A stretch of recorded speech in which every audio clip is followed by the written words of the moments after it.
नमस्कार दोस्तों, toppers track में आप लोगों का स्वागत। आज हम भारतीय संविधान में मौलिक अधिकार को 12 से 35 तक समानता का अधिकार या मौलिक अधिकार, शोषण के विरुद्ध अधिकार, सारे अधिकारों पर आर्टिकल लेकर आए हैं। आप लोग इसको ध्यान से पढ़िए और याद करिए। जैसे अनुच्छेद 12 और 13 तो हम पढ़ा चुके हैं, पिछली वीडियो में देख लीजिए जाके। अनुच्छेद 14 में क्या दिया है? विधि के समान समता, विधि के समक्ष समता। अनुच्छेद 15 में क्या दिया? धर्म, जाति, लिंग और जन्म के स्थान पर भेदभाव नहीं होगा। मतलब किसी भी प्रकार से आपके जाति धर्म पर भेदभाव नहीं होगा। अनुच्छेद 16 में लोक नियोजन या सरकारी नौकरी में अवसर की समानता होगी, इसमें सबको समान अवसर मिलेगा। अनुच्छेद 17 में अस्पृश्यता का अंत एवं छुआछूत का अंत होगा। दिख रहा है ना आप लोगों को? दिख रहा? ये देखिए। अनुच्छेद 18 में उपाधियों का अंत होगा। अब आते हैं नंबर 2, स्वतंत्रता का अधिकार। स्वतंत्रता का अधिकार कितने से कितने तक है? अनुच्छेद 19 से 22 तक। अनुच्छेद 19 में क्या दिया है? मूल संविधान में 7 प्रकार की स्वतंत्रता थी, लेकिन अब वर्तमान समय में 6 प्रकार की स्वतंत्रता रह गई है।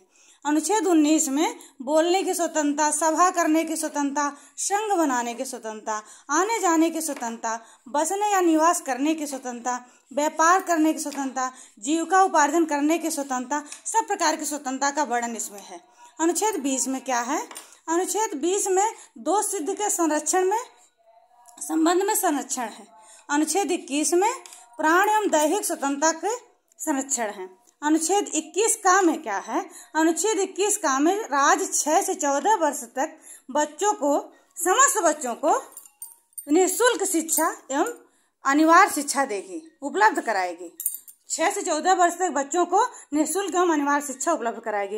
ये 86वां संविधान संशोधन 2002 के द्वारा दिया गया। अब इधर देखिए। अनुच्छेद 22 में कुछ दशाओं में गिरफ्तारी निषेध के संरक्षण में है। ये आप स्वतंत्रता के अधिकार के अंतर्गत पढ़े हैं। अनुच्छेद 19 से लेकर 22 तक। अब आते हैं शोषण के विरुद्ध अधिकार। शोषण के विरुद्ध अधिकार 23 से 24 में है। अनुच्छेद 23 में क्या है? मानव के दुर्व्यापार और बालाश्रम पर प्रतिषेध होगा।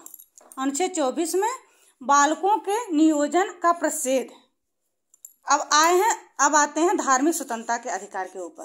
धार्मिक स्वतंत्रता में क्या है? अनुच्छेद 25 से 28 तक धार्मिक स्वतंत्रता। अब जैसे अनुच्छेद 25 में क्या दिया है? सभी धर्म को मनाने एवं उसका प्रचार प्रसार करने की स्वतंत्रता। आप सभी धर्म को आप मान सकते हैं, अपना प्रचार प्रसार कर सकते हैं, कोई रोक टोक नहीं होगी। जैसे अनुच्छेद 26 में है धार्मिक कार्यों को करने के प्रबंधन की स्वतंत्रता। आप किसी प्रकार का धार्मिक कार्य कर सकते हैं, इसमें कोई प्रकार की रोक टोक आपको नहीं होगी।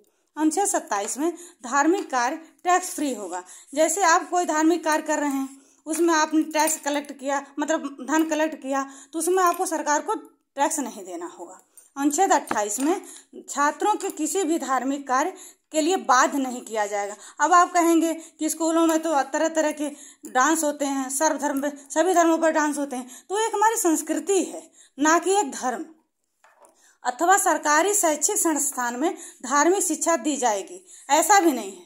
धार्मिक शिक्षा किसी भी सरकारी संस्थान में नहीं दी जाएगी, सबको समान पढ़ाया जाएगा। ऐसा नहीं कि आप हिंदू हैं तो आपको क्या कहते हैं रामायण पढ़ाया जाए, मुस्लिम है तो कुरान पढ़ाया जाए, ऐसा कुछ भी नहीं है। सबको समान शिक्षा और सभी धर्मों को समान शिक्षा दी जाएगी। धन्यवाद। अगर वीडियो अच्छी लगे तो लाइक सब्सक्राइब कर दीजिएगा।